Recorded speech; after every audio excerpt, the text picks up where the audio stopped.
This is the Bryant News Broadcast with your host, Mike Cronin, Sarah Larrabee,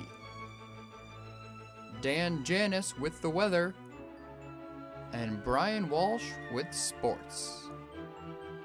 And now, your Bryant News Broadcast.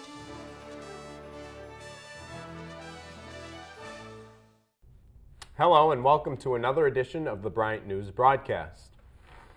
The best solution to cleaning up the Gulf Coast oil spill could come in the form of a giant box.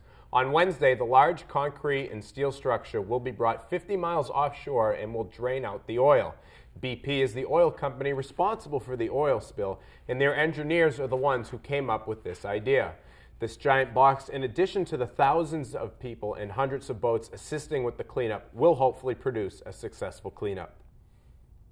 The Times Square bomber is now in police custody, and reports are surfacing about who he is and what exactly happened. The failed bomb was found in the back of a dated Pathfinder that was parked illegally on the streets of New York this past Saturday evening.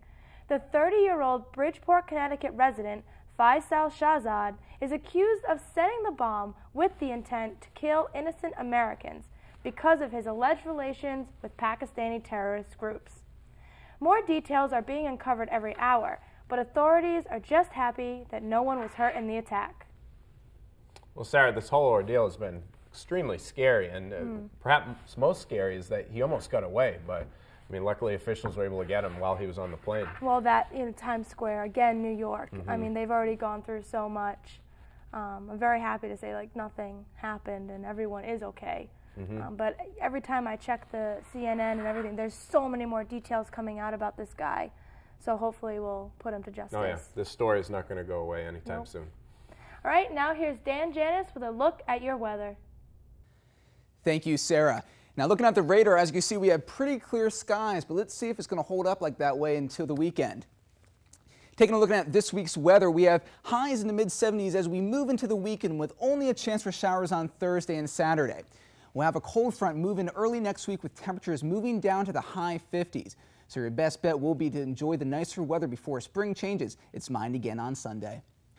Rain may bring us soggy grass, floods, and even a free car wash, but it's not known to bring us rats. Boston has received a record amount of rainfall in March of close to 15 inches.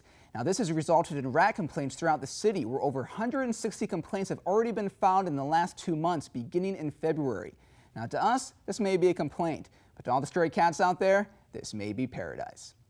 Now we're going to go over to Brian in sports. Over to you, Brian. Thank you, Dan. Trainer Todd Pletcher got a savior this year.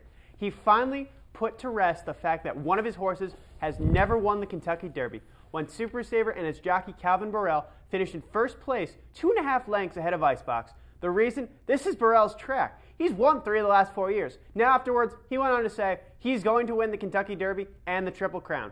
Calvin's got guts. Problem is, he's missing Hobbs. The last time someone has won the Kentucky Derby was 1978. Times have changed. Although Burrell bought a 50-1 horse to win the Kentucky Derby and the Preakness, in the end, he failed to win it all. His strategy of riding the rail works out well. Problem being, horses are built not like where they were used to be. Burrell will shine at the Preakness, but come crashing down as hard as their stock market did in the Belmont. LeBron James was named 2010 MVP, almost averaging a triple-double and getting 109 of the 121 first-place votes. This is absolutely outright absurd. King James is a great player, but last night versus the Celtics, he looked like court jester James. Over the course of the season, he did lead his team to the best record in the NBA, but the fact is, he had a team. Kevin Durant turned around an entire franchise, who last season was a joke, but smoked teams on their way to their first playoff berth in franchise history. Durant beat out the King for the scoring title and was what turned the Thunder into what they were today. Overall, Durant took his team on his shoulders and carried them to the playoffs, and for years to come, made them a feared force, and that is why he should be MVP. Back to you, Mike. All right, thank you, Brian. Sarah, by any chance, do you follow the Kentucky Derby? I did watch 10 seconds of it You because did. that's how long it takes. 'Cause, you know, for some reason, you strike me as someone who would like those types of things. I can picture you in the very big hat. You're the type of gal that could pull it off. What's funny is a couple years ago I did go to the Saratoga races up in New York, upstate New York, I believe. Yeah. It's a That big was one. fun. That was a lot of fun. I'd love to go back. Yeah. But not when it was all muddy and rainy like it was. Yeah, with sure. Your Kentucky. hat would get ruined. You don't want to do that. Of course, of course. All right, well, thank you, Brian.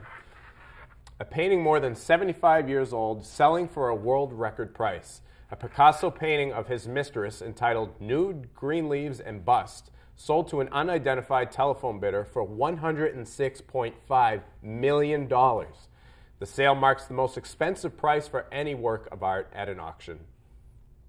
Well, speaking of money, one lucky American is about to become $266 million richer.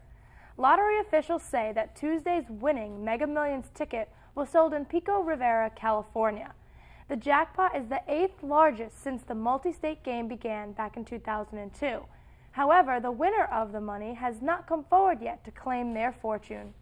The next drawing will be held Friday, and the pot will only be a whopping $12 million. I see kind of a trend now with our stories. We're talking about the Kentucky Derby, a lot of betting now, this. I don't know, a coincidence, I think. Yeah, I guess so. Maybe that means something. We should go out and play the lottery we should go tonight. play the lottery It's tonight. a good idea. All right, now for your Bryant update. With classes ending this week, final exams are right around the corner. If you find yourself cramming this weekend and need a short, healthy break, come on down to the 2nd annual Community On My Way to the 5K event.